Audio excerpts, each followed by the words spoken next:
দখলদার ইসরায়েলের নৃশংস বর্বরতায় গাজা এখন মৃত্যু উপত্যকা, যেখানে ধ্বংস আর মৃত্যু ছাড়া আর কিছুই নেই।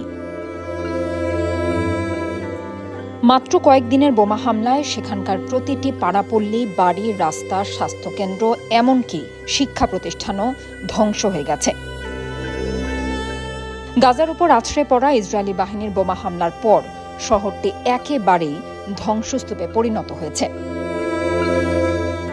গাজা স্বাস্থ্য মন্ত্রণালয়ের বরাত দিয়ে জানানো সবশেষ তথ্য অনুযায়ী গাজায় মৃতের সংখ্যা 50,000 ছাড়িয়েছে। যুদ্ধাহত মানুষের সংখ্যা দাঁড়িয়েছে 1,15,338 জনে।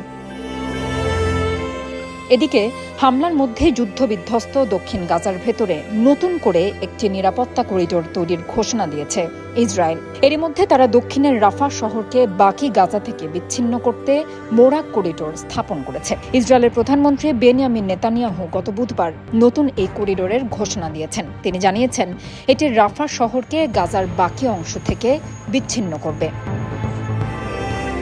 গাজা উপত্যকায় ইসরায়েলের অবিরাম বোমাবর্ষণ এবং হামলার মধ্যে ফিলিস্তিনিরা সামাজিক যোগাযোগ মাধ্যমে শেষ বার্তা এবং বিদায় চিঠি লিখে রাখছেন। তাদের আশঙ্কা এবার আর বাঁচবেন না তারা। 2023 সালের অক্টোবর থেকে ইসরায়েলের হামলা শুরুর পর থেকেই গাজাবাসী একে অপরের সঙ্গে যোগাযোগ রাখতে ইসরায়েলের আক্রমণ এবং তাদের দৈনন্দিন জীবনযাপনের কথা বিশ্ববাসীকে জানাতে সামাজিক যোগাযোগ মাধ্যম ব্যবহার করে আসছেন। হাসপাতাল, স্কুল, এমনকি আশ্রয় কেন্দ্রেও বোমা পড়েছে, যেখানে মানবিক সহায়তার জন্য আশ্রয় নিয়েছিলেন তারা। সেখানে নিহত হয়েছে শত শত শিশুও, যারা জানার সুযোগই পায়নি তাদের অপরাধ কি। পুরো গাজার 90% মানুষ তাদের ঘরবাড়ি হারিয়েছে, 650টিরও বেশি স্বাস্থ্যকেন্দ্র ধ্বংস হয়ে গেছে। পরিস্থিতি এতটাই ভয়াবহ যে গাজার হাসপাতালগুলোতে জায়গা নেই নতুন আহতদের জন্য। সবকিছু গুড়িয়ে যাবার পর সাধারণ মানুষের হাতে শুধু মৃত্যুর সময়সীমা ছিল।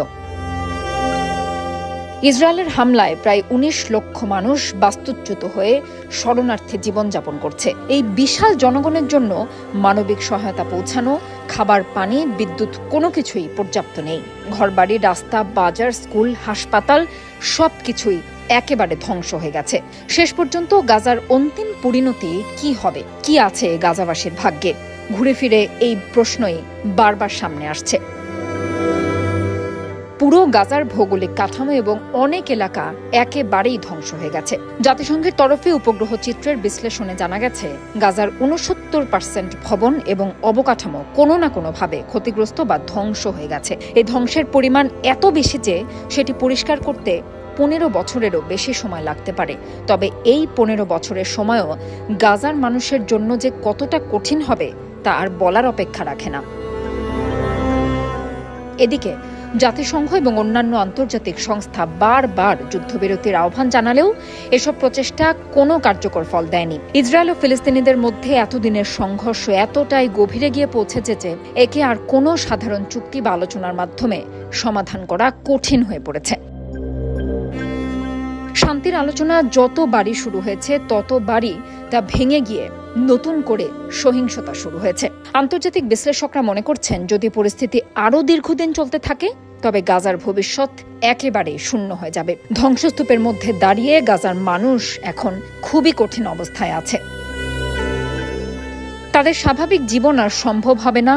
শহরের সামাজিক ও অর্থনৈতিক কাঠামো একেবারেই ভেঙে পড়েছে। সারা পৃথিবী যেভাবে গাজার দিকে তাকিয়ে আছে এবং সেখানে শান্তি প্রতিষ্ঠার চেষ্টা চলছে, কিন্তু বাস্তবে সেখানে শান্তি প্রতিষ্ঠা সহজ হবে না। সব মিলিয়ে গাজার ভবিষ্যৎ এগিয়ে চলছে এক অনিশ্চিত ভবিষ্যতের দিকে।